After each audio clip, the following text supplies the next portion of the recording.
Lakers are without their two superstars, but could get them back just in the nick of time before the playoffs. AD could return in 2 weeks, LeBron in 3. Now, let's see how the purple and gold are currently faring in the West. So since AD's injury, the Lakers have treaded water at 12 and 13. They are in 5th place at 33 and 20. The Jazz, Suns, Clips, Nuggets are all ahead of the defending champs. Max Kellerman, how will AD and LeBron's injuries impact the stretch run and the playoffs, sir? Assuming they come back healthy, it's going to help them, I think, because of the added responsibilities that role players have. Look, Talen Horton-Tucker, who played well again, he's valued throughout the league. The reason the Lakers didn't make deadline deal was because in order to match salaries, other teams had to take back a lot of players they didn't want, and then what they really wanted was Talen Horton-Tucker, and the Lakers like, nah, it's good, we're going to keep him.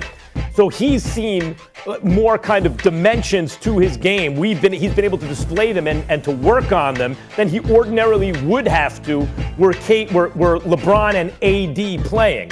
And we've seen, obviously, Drummond, who's, you knew he could walk in on a team that needed offense and give you 20 and 10 or 20 and 15 even.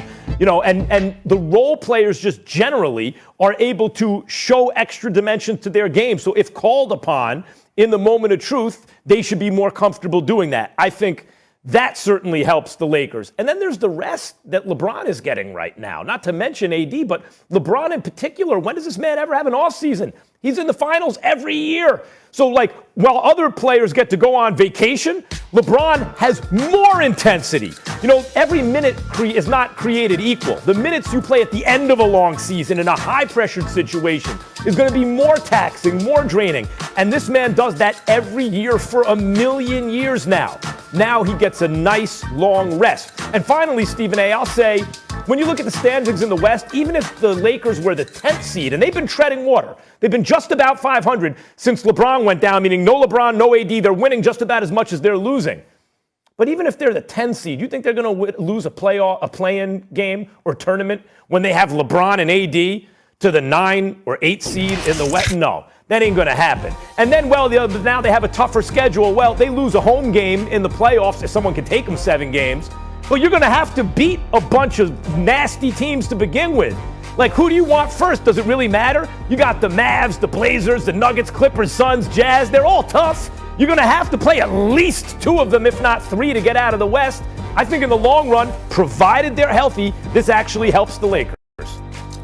Well, there's nothing to talk about provided they're healthy, because if they're healthy, they have 2 of the top 5 players on the planet in Anthony Davis and LeBron James.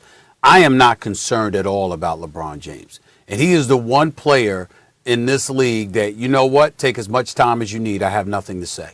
Considering the level of success that he continuously puts forth, plus his willingness to play, the fact that he shows up, that regular season games matter, and he doesn't like to miss games, and he has a proven history to validate that, I don't give a damn if LeBron is healthy and decides to take a month off. It means nothing to me. He's earned it. Okay, I don't think anybody else in the league has earned that as much as him. Let me get that out the way. Anthony Davis, that's a different matter, because Anthony Davis's durability is the question mark here. Anthony Davis healthy, there's not much to worry about because we know how lethal he is. But the injury that he sustained and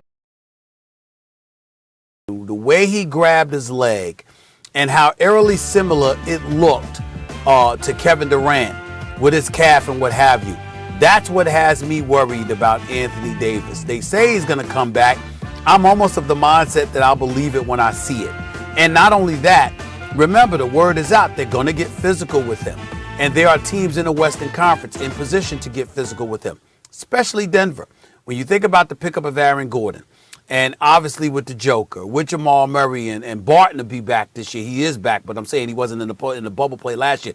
When you consider the weapons that they have available to them, Denver is going to be incredibly, incredibly formidable. We see Utah. We know that. The Phoenix Suns have arrived. They are here, and you're going to have to deal with them. And so I think that because of the road, it's going to require the health of Anthony Davis to be right there, to be relatively pristine. It can't be a situation where he's walking around at 60, 70% or whatever, and he's being a bit tentative. No, he's going to have to bring his A game in order for them to get out of the Western Conference. That's my concern. I'm not saying that he's going to be injured, Max, and he can't play at all.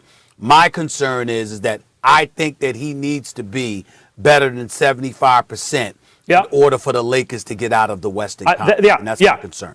50, 60%, you're right. And you're right to be concerned because of the nature of the injury. The calf bone's connected to the Achilles bone, as we've found out, right? I'll say this, though. They didn't used to have Andre Drummond. And that man is like, whatever you want to think about a fit, whatever, he's better than an average starting center. He's a high-quality starting center, starting five. And before they had Drummond, AD is best at the five on this team. Are we sure that's still the case? Because you talk about getting physical with him. But if he's playing the four, that might be less of a concern, especially the way AD was shooting it this season. And it's different. It's not just like you have a name brand at the five, but he's not really a starter anymore, right? Marc Gasol or someone like that. No, you got a guy who's a high-level starter in Drummond right now. You can legit play at the five, AD at the four. That might be your best team. I want to say this real quick as an aside, guys. Marc Gasol, he was on the bench. He spoke about it, didn't say much about it, but obviously he was not happy that Andre Drummond arrived and essentially took his starting spot. I like Marc Gasol a lot. I really, really do. Andre Drummond is better. Yeah, Gasol's a little long in the tooth. He's better. He's better. Yeah, Drummond's been a great pickup. Stephen A., the Lakers are at the Knicks. That is today, so maybe you should go, but make sure to bring your ID. I cracked myself up. Tell me about it. Right? All right, I do have to bring my ID for the Knicks. Hey, Dolan still might send me up to the bleachers. Bring your ID. Bring your passport. Bring your license. Wear a Dolan shirt. Entry. Bring everything you got. Facts, Max. All right, guys, 30 minutes commercial free coming up next. Here's what we got for you. Should Aaron Rodgers ask out of Green Bay? Could Zach Wilson be the best quarterback in this draft? And what does Eddie George mean for HBCUs? Don't go anywhere. First Take commercial free.